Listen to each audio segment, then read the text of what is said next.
Hi, it's Robin with Booyah Math, and I'm wanting to talk to you a little bit about our tool talks. Um, they could be used as your number talks or in conjunction with, or however you want to make them work. But if you don't already have a numbers talk routine established, this would be a great start for you to get a feel for what a math mini lesson might look like. So I've already pre-planned work for you with tool talks because we want kids to have lots and lots of tools. So usually we do a tool and we work with a tool for about 2 weeks before we move to another one, but there's always opportunity to go back and revisit or have kids talk about how they might use the tool in the math problem, etc. So it's not use it, lose it. It is just ways to get kids to see that there's lots of different ways to solve the math problem at hand. What I want to point out here is that because we're wanting to have kids push our curriculum, you might find that the number talk I created is not fitting the needs of what your students need. That you might be seeing gaps in their counting with a certain tool, or they're not making a connection. So I have provided you with some backgrounds for you to be able to make your own slides that match the ones that I have if you're kind of a nut like me and you like everything to look pretty. Otherwise, feel free to do your own slides or just throw a piece of chart paper up to talk about the gaps or whatever you're seeing. But that is the point of these tool talks and number talks, is to use these 5-10 minute talk times. You know, 2 talks are intended to last 5 minutes. That's it, 5 minutes. But the whole point is to try to get kids to realize that, oh, that's for me. She's talking about something that's for me. So I'm not going to do my PowerPoint with I'm not going to do my PowerPoint in slideshow mode because I want you to see how I have notes included in the bottom section of the slide. This is week 3, and we're using 10 frames based 10 blocks and tiles for problem solving in this month's. So every month we'll have 4 tool talks, except for August, September, which are going to have more because there's 6 weeks there that we're working with. So the first slide is a problem. Again, we want to start and launch with a math problem for them to see the need for what we're going to be showing them. I don't want the focus to be about solving it. I just want ideas of what they could do. Okay, and even get estimations of what they think the answer would be. Now you can come back on another day and actually solve it. Kids might be inspired to solve it on their own. I purposely do not put numbers in here because I don't want kids picking out numbers and going, oh, the answer is. These problems are completely editable for you. Okay, so if you're not liking the problem, or if you're wanting to change the name so they incorporate names of your kids, if you have something going on, like this is collecting leaves for a project, maybe you have kids collecting apples, you can change the dynamics of the math problem here. Again, I'm trying to give it to you easy, but I also want to make sure that as kids are pushing your curriculum, you're able to make the adjustments needed. So here, we have the how would you slide and the how would you show 13. And do you see here what says day 2 slide 1? That means there's more than one slide for that day. These here are already stacked and movable for you.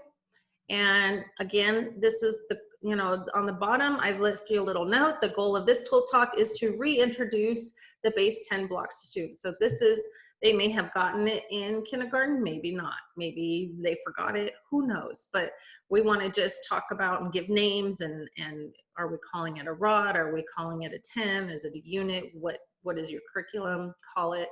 So the notes are there, and again, I can't keep emphasizing so that this is just a tool for you. Here it says day 2 slide 2, same thing. How would you show 21? And day 2 slide 3 end is what it should say. And again, even the days are editable, because I want you to be able to move the deck around if you want, because you might go, you know what, I'd rather start with this slide. But when you see the word end, that means that's the end of what I've provided you. And you don't have to do them all. I just want to make sure that you have enough in your hands. This slide is how many ways. So how many ways can they make 12? We have the tools here. We also have cross out blanks. So the point of this is to get kids thinking about how many different ways can you make 12? You know, 1 plus 1 plus 1 plus 1 plus 1, or 13 take away 1, or 10 plus 2. So we want to put these on here. You're just going to probably now, I don't know what your setup is. You might be able just to write directly on the whiteboard if this is projecting on a whiteboard. Otherwise, you can just go to home and just input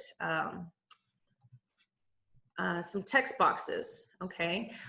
Again, these tools are draggable, so as they're using, you know, they're gonna pull a 10 and two units. They might say, let's do 13. And so they can use tools, they can use equations, but you can go back later and add the equation as they use the tool, but don't feel like you have to do it right away. Day 4, let's practice our tool talk. So you're gonna give a story orally, and you're gonna practice a math strategy of acting it out. Again, do what works for you, but these are my ideas as I'm visualizing what I would want to happen, the flow of what I would want to happen. This is the notes and ideas I've given to you. But up here, you can see, remember the tool talk cards. You have a little one just to spark their memory. And they're also going to see these tool talk cards on their seesaw task with each tool on each slide. And so really the idea of this is for them to start understanding how they use these tool talk cards to talk about the tool. So, you know, if the problem is my child had 38 goldfish crackers, she grabbed 5 and ate them, how many are in the bowl now?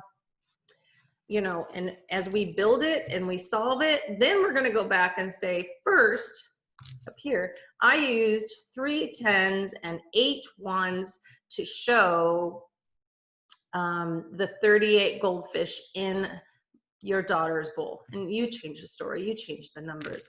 Then I took away 5 1s to show when she ate some.